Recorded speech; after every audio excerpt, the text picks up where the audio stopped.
I'm going to be elaborating somewhat on the reckoning and dismissal of the shepherds, who are the rabbis. And I'm going to get into that, the definitions themselves, what this means, and in part why God has done this. One thing I want to make emphatically clear, since I hadn't heard one word from a rabbi, and I'm quite certain, as a group, maybe not all, as a group, they had no idea there'd be a reckoning and a dismissal by God. They would not enter the scroll of remembrance, which means they don't see God's heaven for the Jewish people, which is something you do not want to miss. Because they just talk about the Messianic era. All of a sudden, Moshiach perfects the world. Everybody loves the Jew and exalts them in the world. The world speaking Hebrew. And the sole existence of mankind becomes to know God. Nations love nations. Things that simply cannot happen. And what do they leave out?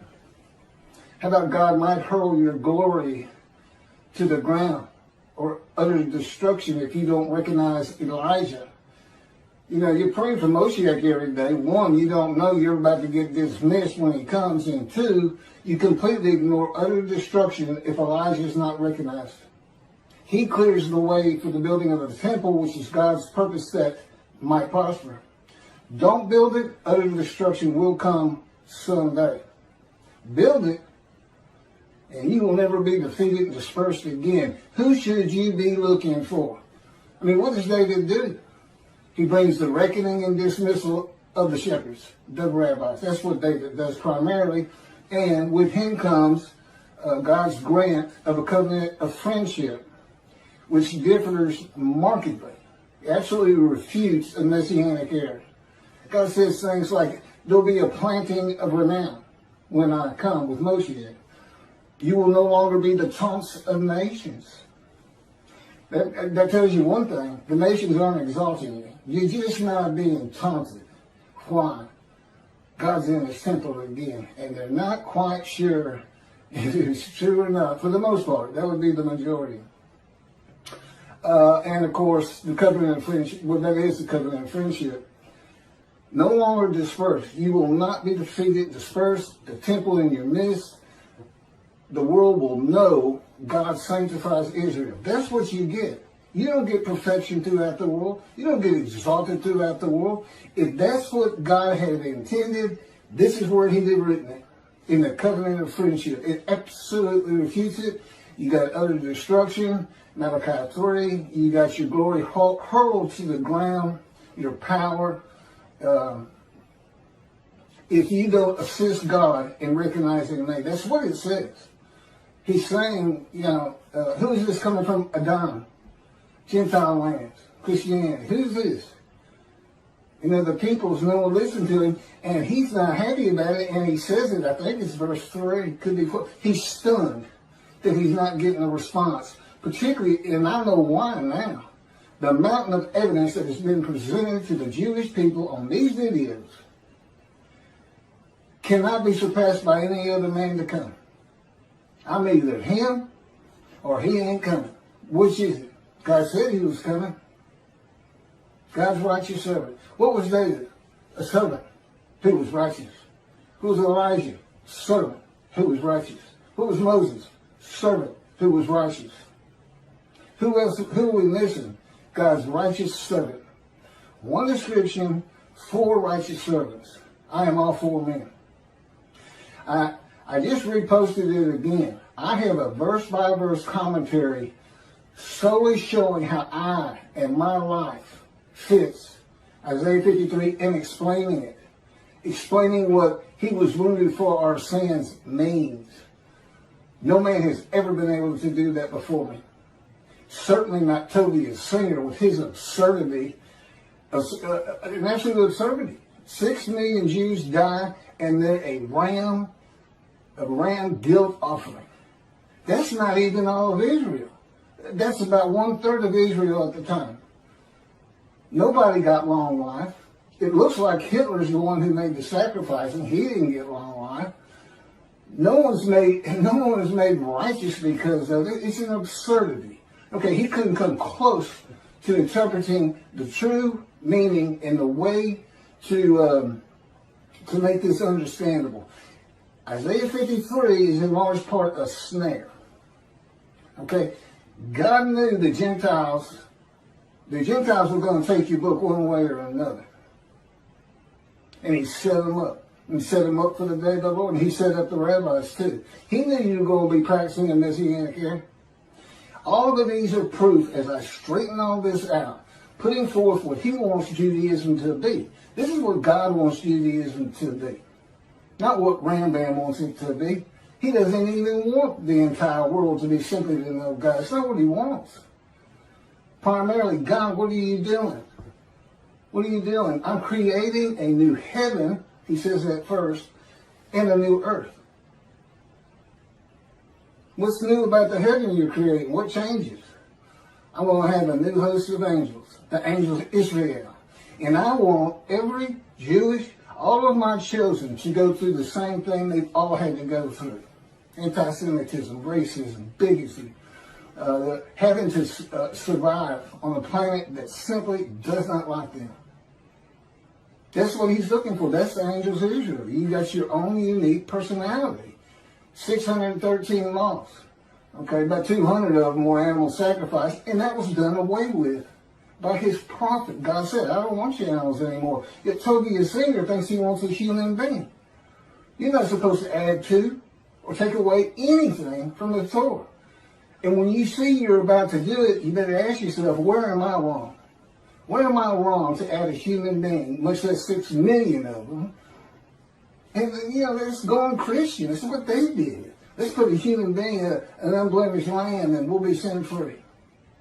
I don't know what your guilt offering did for the Jewish people who become the righteous servant. No, the righteous servant is for the day of the Lord. He has to have a Moses, a representative. It could be an Elijah or a David. But he's got to have a man. Okay? I fit it to the T. My Isaiah 53 has been out there for over 2 years. And I get nothing. Don't tell me these people like Tovia and Jews for Judaism haven't heard some rumblings. I can't say exactly what. God doesn't tell me things like that. He'll never tell me what another person's thinking. He won't tell me anything to happen in the future.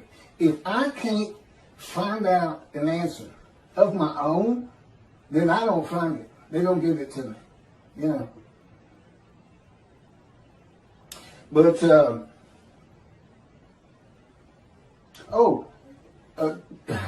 one of my first lessons, and this is for the rabbis who think God, this can't be, or he's not David.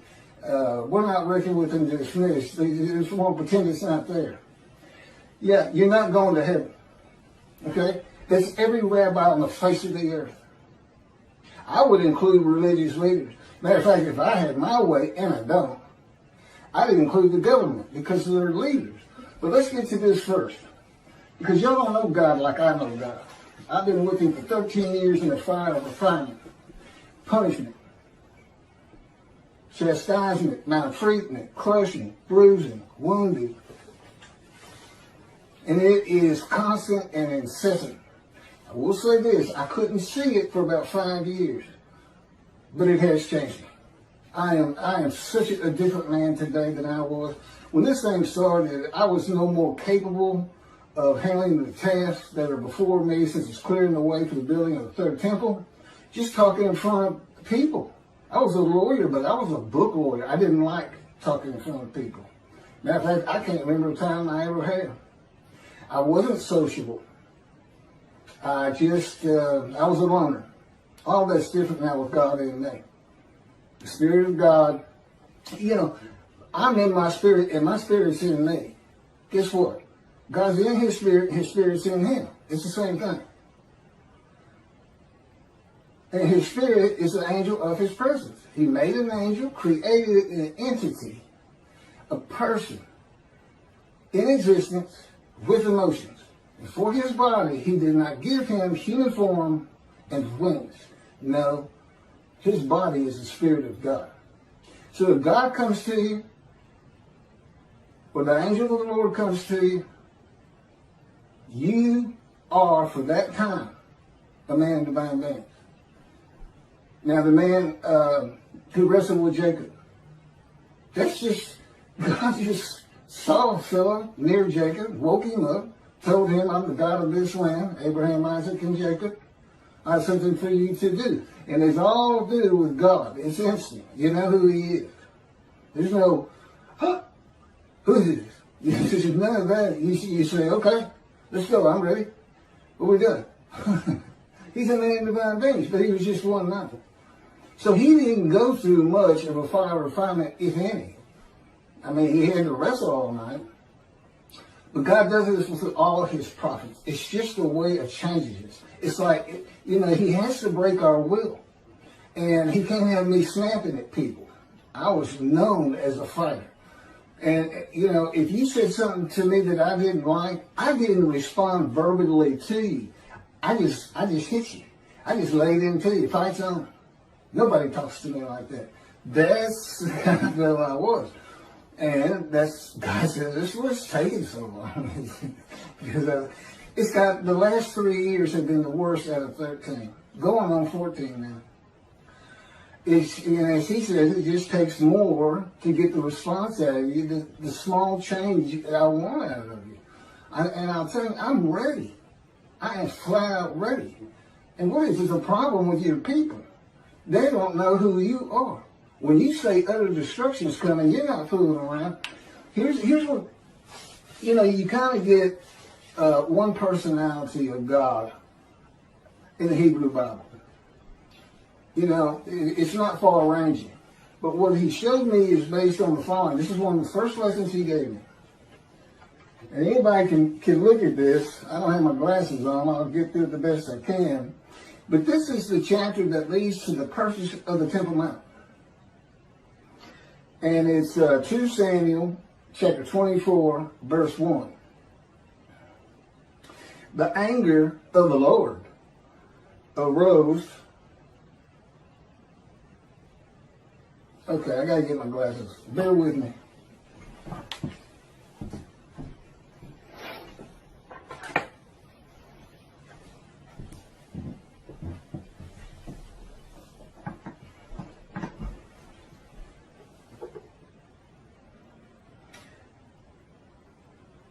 The anger of the Lord again flared up against Israel, and he incited David against them, saying, go and number Israel and Judah. That'd be the northern kingdom of Israel, sometimes the kingdom of Ephraim, the largest tribe landowner, immediately north of the lands of Benjamin, which is a partition between Ephraim and Judah. And Benjamin is considered part of Judah because that's where the kings rule from. Go and number them. But there's some problem in taking the census. I don't know what it is, but he incited David to do it, and then he put him into a 3-pronged test. Do you want me to come against the people? Do you want me to come against you? And one other one. And he said, let it be against the people. Let no man take me. And God did. And he kills pestilence. And 70,000 had died almost immediately. Now, did God just go down and kill 70,000 Israelites? No. He takes the credit for it. It just makes him look mean and tough. Listen to everything I say. The pestilence was already there. God could see it. He knew it was coming. And he does this a lot. He says, I will come with utter destruction. No, his creation is going to utterly destroy Israel. I would suggest, he won't tell me, I would suggest we're talking nuclear bombs from Iran right now. Someday. And they'll do it. They will do it if they get it.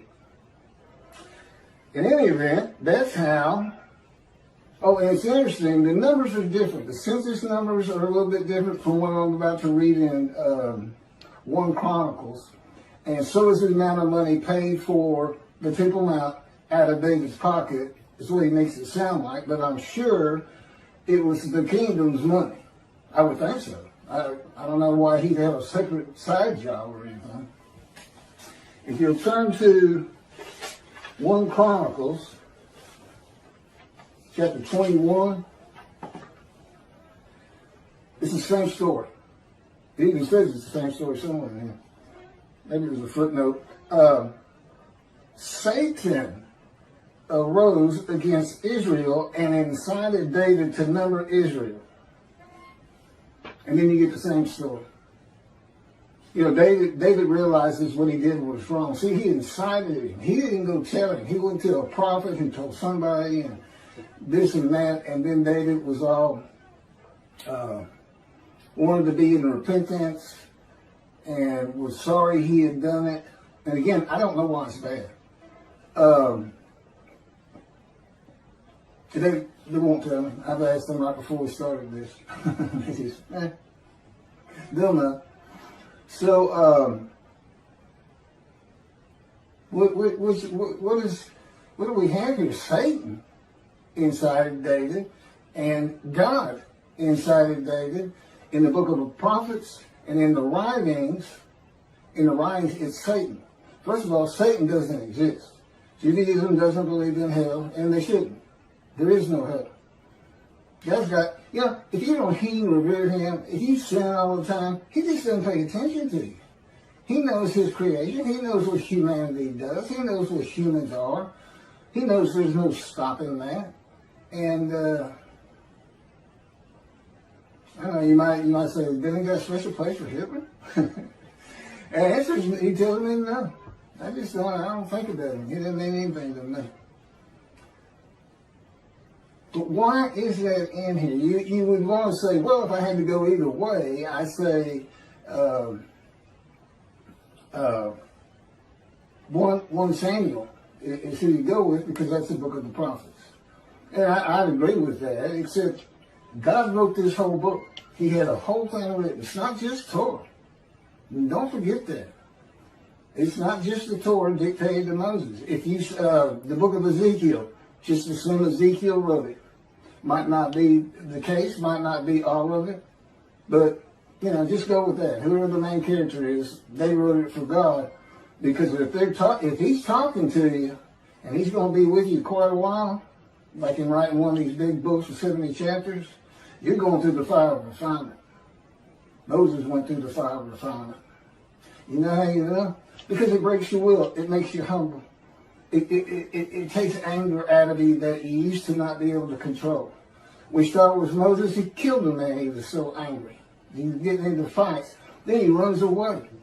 He doesn't account for himself. He doesn't ask Pharaoh he doesn't repent. He runs away. He doesn't take account for his own actions. Not a good person. At the end of his life, it is said in the Bible, Moses was the most humble man on earth.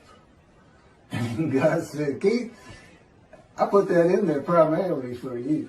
So you would understand you're not the only one that's ever gone through this. He says, you're tops. I mean, you're 4 prophets in one. Moses would be number 2 as far as the severity. But it took a man with that kind of anger. And Ezekiel had that kind of anger. He said, I wanted a spirit seized me, and I went in bitterness and the fury of my spirit in the hand of God. He's in the hand of God, but he's bitter and furious. I know the feeling. That's the fire of refinement. That is the key to understanding Isaiah 53 and those words. A man is wounded, chastised, brushed, crude, bruised, maltreated, so that I can go to those who are suffering guilt for sin and have the ability to make them understand God is here. Go to Judaism. Be observant. Stop sinning. Your guilt will go away. I offered myself to go through the fire of refinement so that I could remove your guilt. That's what it's all about. That's the first 6 verses, the witnesses. Wounded for our sins, bruised for this, crushed for this. Okay? It's just for me to be prepared. Now, he didn't even ask Ezekiel. He didn't have to ask me. You don't say no to him. He's God. You don't say no. You say, okay. I've said, okay, 1,000,000 times, I believe. But, so to explain this, God says, just imagine a scale with the finest, goodest, nicest, kind, merciful person you could ever meet. And down here, put Satan, the meanest, most vile, brutal, doesn't care about your pain. And he can go all through it. Okay? He literally decides what emotions he's going to have.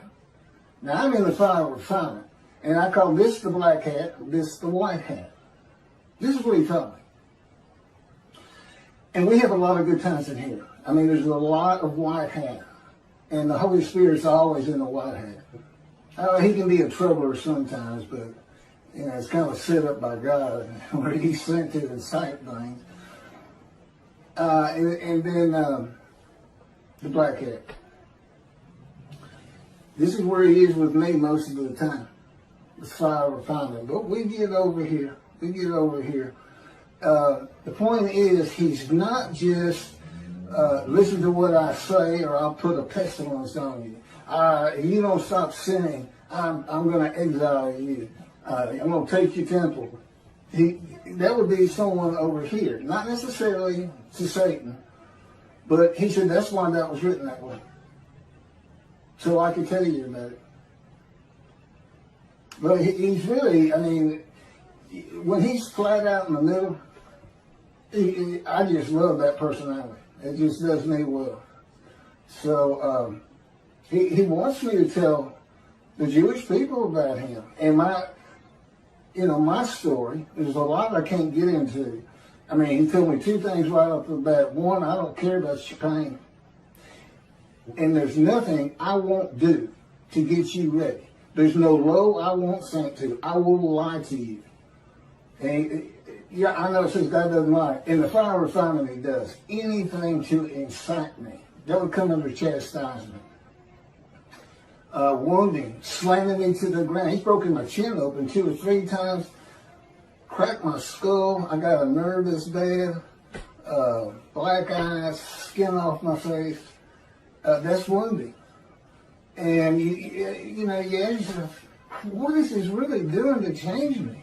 But it eventually does. I still don't understand it. I told him I never understand it. But indeed it's working. So for the rabbis, if you think by ignoring me with the amount of evidence God has put before you, I mean, he planned this entire book before he made creation and selected his chosen. The entirety of it. That's why you only see angel of his presence and Holy Spirit one time. Judaism says Holy Spirit is not a person. There's plenty of evidence in the scripture that he is, and I can tell you personally he is. And he's a great little person too.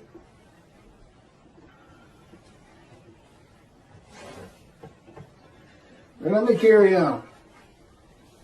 It's nobody, he's not, I guarantee you. If Toby the singer and Jews for Judaism was sitting back there going, well, we make money. Oh, that's what they wouldn't say, we make money on Isaiah 53. Or we can't say we're wrong because of your arrogance. And the ignorance that you show in your commentary just defies logic to me, because God told me from the get-go. I was an atheist for 50 years, had nothing to do with religious people. He said they were very intelligent people. Judaism is well-based, on the ground, all makes sense. This is what he told me in the beginning. Since then, I learned a lot different. I don't think much about their capabilities at all. Remember, I'm a prophet. God taught me. God controls my mind, my thoughts, my words, my physical motions, because I'm in the cords of his power. He can spin me like a top if he wants, slam me to the ground. He can make me shake like a leaf. so that when I try to eat, I can't hold my food on the utensil, and I end up having to take the bowl and put it, just embarrass you. I think you're really humiliating me. It is maltreatment, but I can tell you, I sure don't like you doing it. And he's done it. He'll do it with my legs, where you feel you're going to fall down. Sometimes I dread walking down the steps when he's got me right in the midst of. He calls it a 3-day thing, where which is at least once a week, if not twice. That's the kind of thing I'm talking about. And eventually that kind of maltreatment, changes you. And it also makes me, I know what I've been through. I know the pain I've been through. And I'm not even counting the accidents he put me through, being shot, giving me cancer, shot through the abdomen. I'm just talking about since he came and started talking to me when I was 50. Well, let me go over this reckoning again, because apparently it's just not getting through. And if those particular rabbis aren't listening, I get plenty of views. I mean, I guess 4,000 now or something, which is nothing for the big boys. But, I'm not a rabbi. Certainly not anything to do with Christianity, Pastor. I stayed away from religious people. I can't ever remember having a religious conversation until I was 50 with God, when he said, let's go buy you a Tanakh. And I said, what's a Tanakh? And that's when he started teaching me.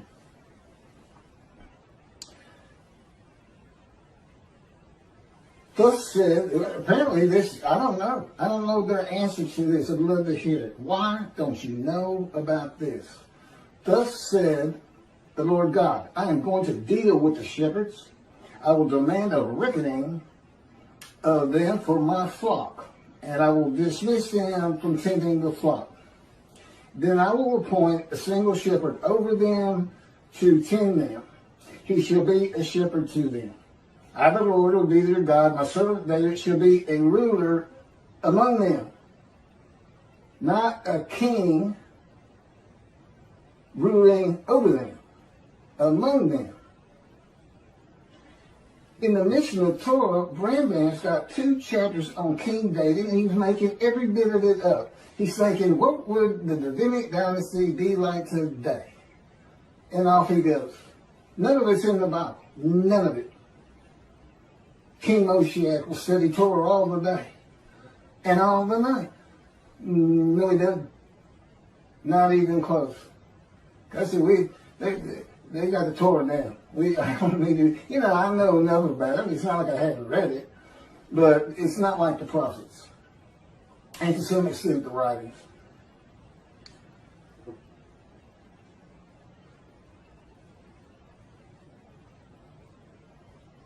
My servant David, he shall tend them. He shall be a shepherd to them. I, the Lord, will be their God, and my servant David shall be a ruler among them. I, the Lord, have spoken, and I will grant them a covenant of friendship.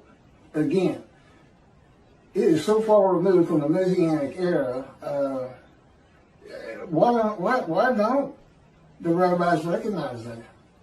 You won't be the tongues of nations. You won't be defeated and dispersed again. His sanctuary amongst you, the world will know he sanctifies Israel, a planting of renown. That's it. That's what happens when Moshiach comes. You tell him I said so. If it looks like I get a little hot about this, God controls my emotions too. And that's how he wants them to hear it. And never forget, he can speak straight through me. As a rule, he's always speaking through me since he controls my thoughts and my words. But it's always based on my personality. He can change that. He can change that. But if you're not a believer in a man divine being, it doesn't help. You just think I'm putting on an act. I've had conversations with him where I'm looking into a mirror, okay? And when you're talking to people,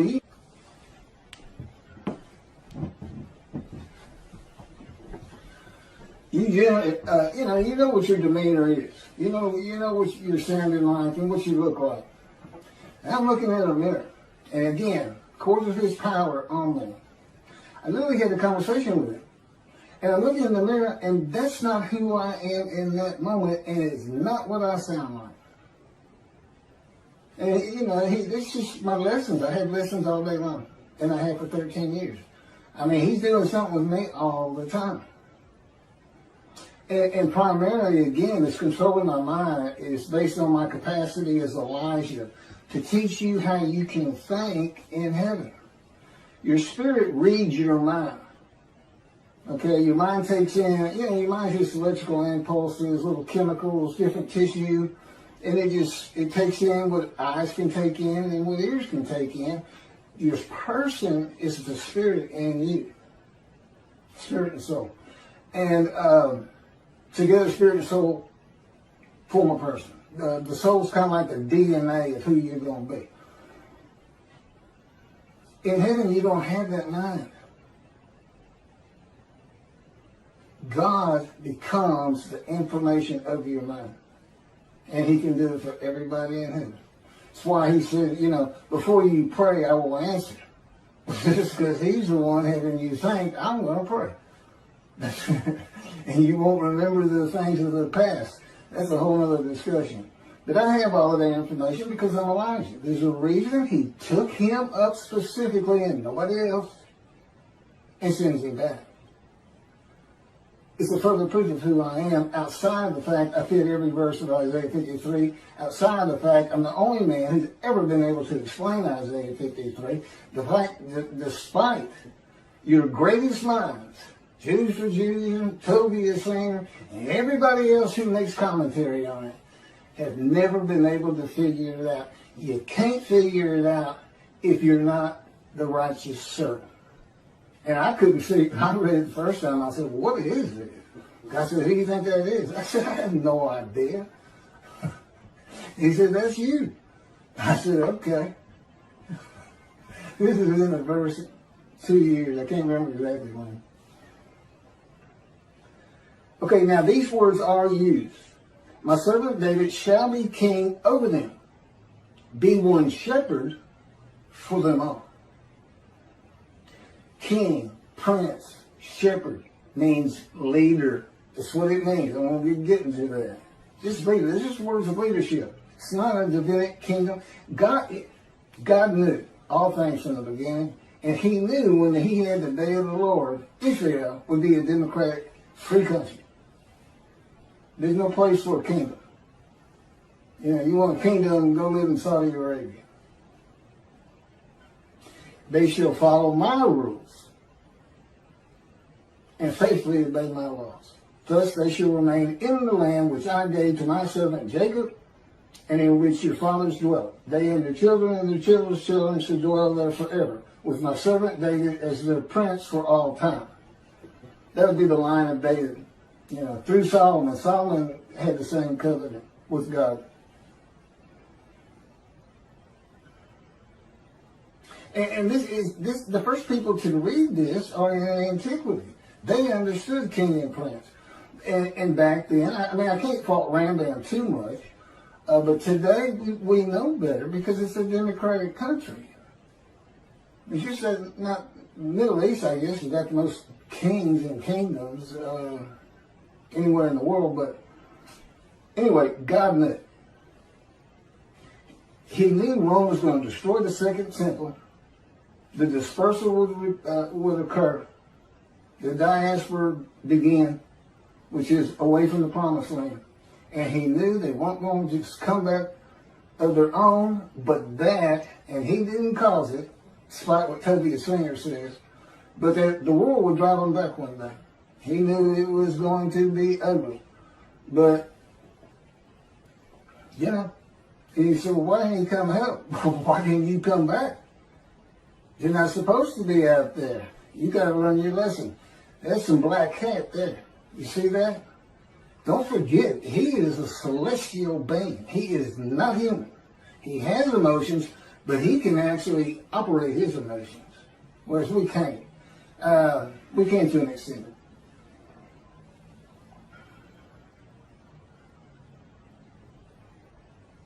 Okay, in today's world, with so many synagogues and people of Israel, the best interpretation of this dismissal is that will be a leader of God's flock to tend them and be a ruler among them.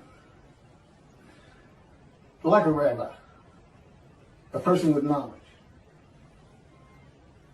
a teacher. But I'm not getting ordained or anything.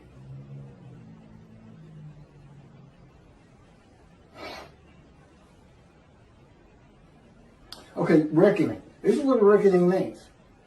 It's the avenging or punishing of past mistakes or misdeeds. Teaching Messianic era. I mean, you're just not putting your thinking hat on. That was for antiquity, Middle Ages. Resurrection of the dead, the 13th fundamental principle of Judaism by Rambam. We believe in the resurrection of the dead. Do you really? Do you really? Are you telling the truth in that part? We've gone through the age of medicine, science, knowledge. We know you cannot resurrect a human being from dust. They have to be conceived and born, period. And there's never been a virgin. Got a great story. You should hear about how he tears that apart. That woman with child, Isaiah's concubine, he's married to the prophetess, and this child, Emmanuel, doesn't learn right from wrong until he's 9 years old. My question is, why isn't he Jesus? If his mother is a virgin, why isn't he Jesus? I'm going to put it to you. I'm going to be the greatest anti-missionary of all time, particularly, though, because eventually the many and the multitude are going to be telling the world who can believe our report. That's him. Who is the arm of the Lord been revealed on? That's him. He knows too much. It's impossible to deny what's happening here. It's impossible to deny that there are rabbis who have heard me and are ignoring it.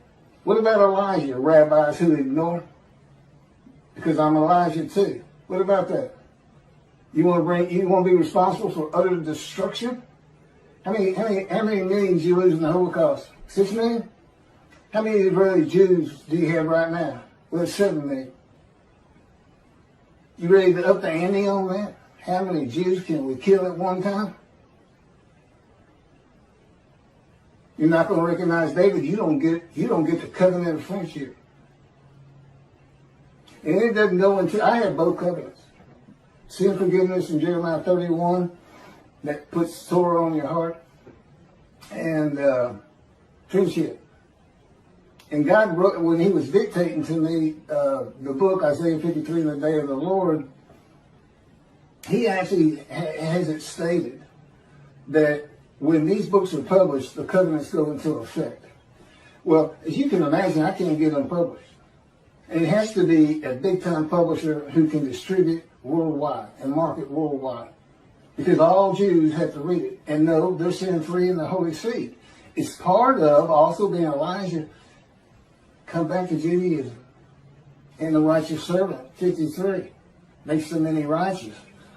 Well, in effect, I've already done that with the covenants when the books are published. If there's any rabbi who'd like to step out of dismissal and see the heaven God is creating, contact me. I'm easy to talk to. I was a lawyer for over 20 years. Had clients, come in, had to be friendly. Yeah, I said I was antisocial, but in a business context, it wasn't a big deal. I knew my parameters, so to speak. Come forward and help me. You're a servant of God. If you're a Jew out there, you're a servant of God. Be proactive. Anything you can do to get me recognized, anything you can do. And understand this. This is supposed to happen according to Jeremiah. The land lay desolate for 2,000 years. Now the cities have been renewed, restored, Jerusalem rebuilt, the land blooms again. That's what it says. And it says, then I'll bring a new covenant to you. New covenant. You know what Rashi says? New covenant commentary. The angel is the angel of the covenant you desire. There's only two. And David brings friendship. So we're talking about the covenant of sin forgiveness to make you a holy seed, just like God did with the Assyrian Babylon exiles to have the second temple built. This is to have the third one built. You got a clean slate, but if you start sinning, that covenant didn't do you any good at all. So, my job is come back. Don't let the evil inclination get you, so to speak. You got a clean slate. Honor God by coming back to observant Judaism. See, I got all kinds of pulls to help refill the synagogues, to grow every year instead of decline every year. And part of it is you got to change things like a resurrection of the dead. A time when the Jews are exalted. You know what you do? You make them lazy. What happened to never again? Never forget. You got utter destruction on the horizon. I have no idea when God might just say, that's it. I've given them enough. They won't respond. I'm leaving. And utter destruction will come to them. You never know. Y'all are servants. His servants. You're not the righteous servant, as Tobias Singer and Jews for Judaism, Michael Skoback, and whoever actually did the commentary, that absurdity they both put out there. Hey, Michael Skoback bases his whole commentary on an exaltation of the world of the Jew, the Messianic era. His whole commentary is based on something that will never happen. Never. These are religious people. I don't know how they do it. I believe in it. I believe in the resurrection. Oh, you believe in millions and millions and millions of people suddenly appearing in Israel? Who's going to feed them? Who's going to put food on the table for them? Hey, guess what? You're going to have slave Israelites from Egypt. You know what God says? If you see a slave Israelite from Egypt, you know what you're supposed to do? Run. Run and get a gun quick. They'll kill you. These people were savage. They still weren't cooking their food back then. Slaves. No schools. Nobody around them school. Nobody listening to. Believing in all kinds of gods and this and that from Egypt. Yeah, they're suddenly going to appear. That's what they say. Every single Jew who's ever lived. You got 6 million from the Holocaust. What are you going to do with that 6 million? That's just 4 years. It's the most. You're going to lose the young people. They're always looking for fake news. I guarantee you, if I sat down there in the synagogue when I was a young man, and I didn't, of course, I'd have gotten up and walked out right in the middle of it. You're saying, what? You think every Jew who's ever lived is not rise, old bones, rise. And their soul is going to come from some keeper of the soul's place and come into that body. That's your belief? Well, I got to go. I heard y'all real practical, down to earth. You had things to do. You had Shabbat. You had high holidays. Mitzvahs. But I'm not listening to garbage, okay? I'm a man of reasoning and intelligence. The people in antiquity, Middle Age, weren't. And all those things that you come up with, swords into plowshares, that was for a time gone by. Man will always be at war, period. In Moshiach, no man can get all of Israel just to follow the Torah. Good luck. Only about 30% of them are even observant. It's secular. God wants that straightened out. He wants a practical religion for the chosen. And he wants the world to hear about it. And it helps me take the wrath of God to Christianity. Lift me up. I'm the man of Isaiah 53. And where does that come from? Chapter 51. I'm going to take my bowl of wrath, my cup of reeling, and I'm going to take it from you, my people, and I'm going to pass it to those who told you to get down on the ground and walked all over you, and walked all over your back, something like that. Okay, what happens next? 52 comes up. That's where the righteous servant of Isaiah 53, that's where the description starts. 13 through 15, and then all of 53. Do you see the connection there? Wrath's coming. Now, how does that match up with Moshiach coming? And a Messianic era occurs. And there's a resurrection of the dead, which is a proof of who I am. Where's God's vengeance? Where's the doom upon the nation in Psalms 149, in Psalm 149, ending in 150 with an exaltation of the Lord, which you can think of as, we're building the temple again. And by the way, it doesn't have to be on the Temple Mount. It's got to be on Mount Zion. Two things. One, it's not big enough for what God wants. He'll give me the plans when necessary. It's kind of like, getting the plans for the Timonides or, anything. He'll give it to me. I'll give it to the right people. But they got to recognize who I am. You believe in the Messianic era, but you rabbis, God's got to force your hand. That's what this is about. He's forcing your hand. And he's putting the destruction of Israel on your shoulders. And I'm not going to stop talking about it. And how you ignore me. You can't find greater, just because it's not your faith. He says there's not a resurrection of the dead. I can't listen to him. I've never heard of the reckoning and dismissal. They're arrogant and they're ignorant. To me. Now, in regular society, they're real intelligent people. They can fool the flock, who are just aimless sheep. They can't fool me, because God's in me. He won't let it happen. And so I can incite them. You tell either one of them, if they want to debate, don't call your singer who says he'll debate anybody on 53. You tell him I'm ready.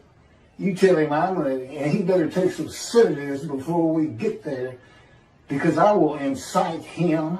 I will arouse him with my words. And you wait till I start getting hold of the Christians.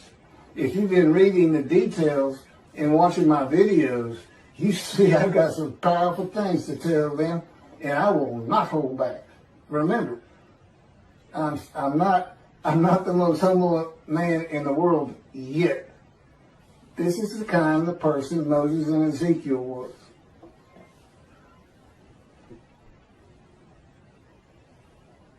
Reckoning, the avenging or punishing of past mistakes or misdeeds. It's not just the Messianic era. How about these two, Tobiah and Skobac, Jews for Judaism? I can't imagine they really believe what they're saying. They probably had to work and work. How can I explain this part?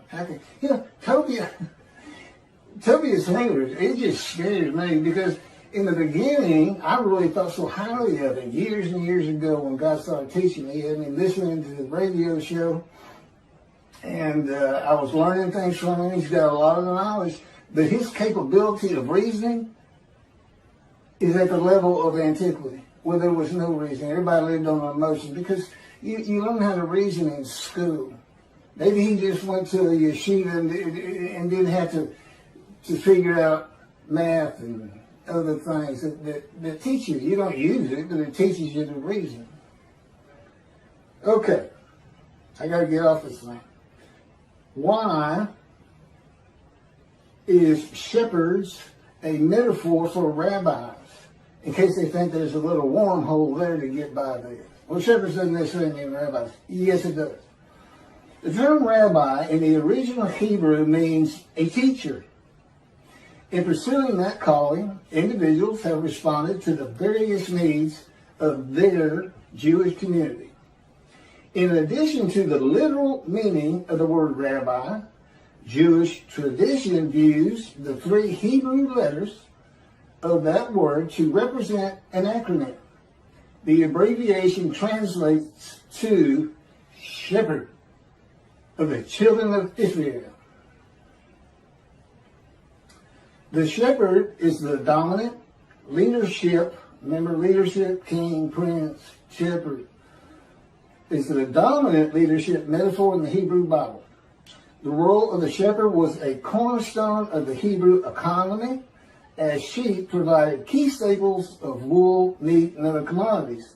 God's choice of the shepherd as a leadership metaphor made sense for a nomadic society dependent on sheep, goats, and cattle. Okay, the question, why all of the rabbis, even those without flocks, those who don't say anything about a Messianic era, still part of the religion they call their own? God is not pleased with the teaching of the rabbis of the day of the Lord, which is none, and their reliance on the opinions and commentaries of the sages and rabbis from the ancient age and Middle Ages. There are many inconsistencies and errors in what the sages and rabbis say and what the scripture says, and of course, they had not gone through the age of science, medicine, knowledge, communication with the internet. There's a whole different group of people. You got to know how to read the Bible. Toby, Jews for Judaism. It's written first for antiquity in the Middle Ages. There's things in there just for them. There's plenty for the day of the Lord. And never forget what the world will do to you if you don't heed God's prophet. What will do to you point? Even if there's no prophet, and particularly if there's a prophet, because God is performing this video, God himself. And I'm sure that's a strange concept to them. They don't know. And that's why they're so arrogant. And just remember what God says he's going to do to the Christians. I will pull you down from your cliff dwellings for your arrogance. Yeah, he doesn't care for arrogance. He doesn't care for it a bit. He doesn't care for people who ignore his prophet. Remember, when I say you don't care, you say, oh, God cares about everybody, loves everybody. You haven't lived with him and gone through a fire of refinement. I feel like he absolutely hates me a good deal of the time. Because I feel I'm ready. Why? How much more can you change me? And it's like, are you the most humble man on earth? Yeah. See, it can be funny. I shouldn't laugh and give him, the okay on that. It was kind of funny. That may have been the Holy Spirit. God says the anointed one is the shepherd, king, and prince of the flock, not of the promised land and all his people and perfecting the world. Rambam removes God's word and replaces it with Rambam's word. The anointed one is the king of the lands and people and will have a kingdom basically ruling the world. That's what it sounds like.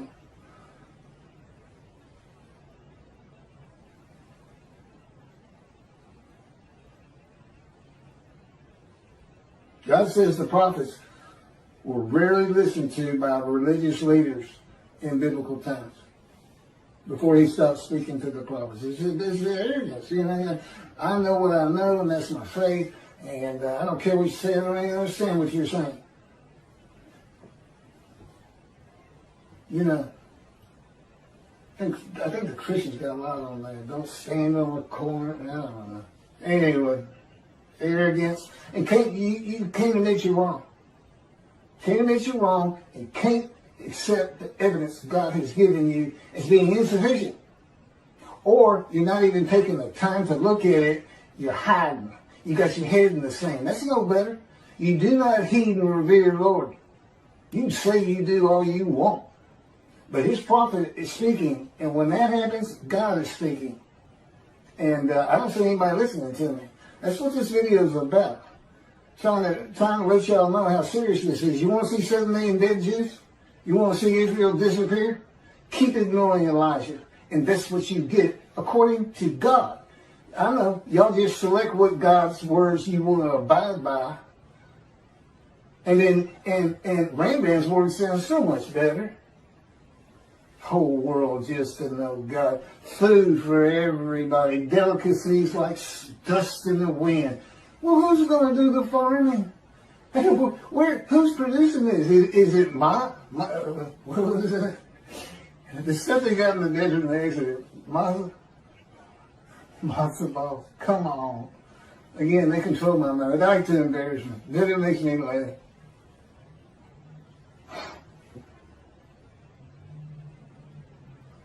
Okay, all this comes from God, by the way. Interpreting and teaching what God actually says will not bring in many donations for the reason that the flock will want to know why God is going to have a reckoning with them and dismiss them. They will want to know what the sages and rabbis have done to anger God. The rabbis must learn how to read God's book. The Hebrew Bible. The two books he dictated to me explain what all that means. They must be read and taught to remove the dismissal. And if you're not a leader, if you're just an observant Jew and you go to synagogue and all this and everything, tell everybody you know. You're a servant of God. And his words come from me. This is when it's supposed to happen, unlike Jesus, who prophesied 5 times when he was coming back, and every one of them was false and failed. He didn't come back. He's gone. He's a myth anyway. He doesn't exist. If you see a Christian and they want to ask you what you think about Jesus, tell them he's a myth. Don't tell them, oh yeah, well, he was fine. I hear this all the time. He was a fine Jewish, learned man, but I don't believe that he died for my sins. No, don't do that. He's a myth. He's not real. God has an excellent argument on that is put together in the book and is also on videos.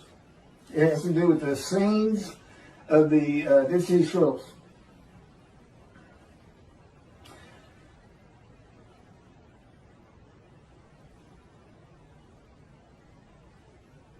Okay, when my camera's got to be getting, it goes off every half hour. I'm going to just keep reading as fast as I can. I don't think I'm going to be able, but I'm not, that'll be the end of this video, which will be about an hour long. God has never changed the will of men or how they think of him and the Jewish people in his power. Any exaltation the Jewish people receive from the world will come through the efforts of God's righteous servant. That's me, but with him in control of everything I'm doing. As directed and commanded by God as he did with Moses. Moses was a man of divine beings. I am God's servant David, the only shepherd of the flock God recognizes, and my unwritten purpose, we know what the written ones are. Go see what Elijah's clearing the way, recounseling families back with Judaism, God's righteous servant, making the name righteous. You mentioned the prophet like Moses. You're talking about somebody who will write his words and speak his words. Nobody's in bondage today, and that's the other thing he did. Elijah, ask him about heaven.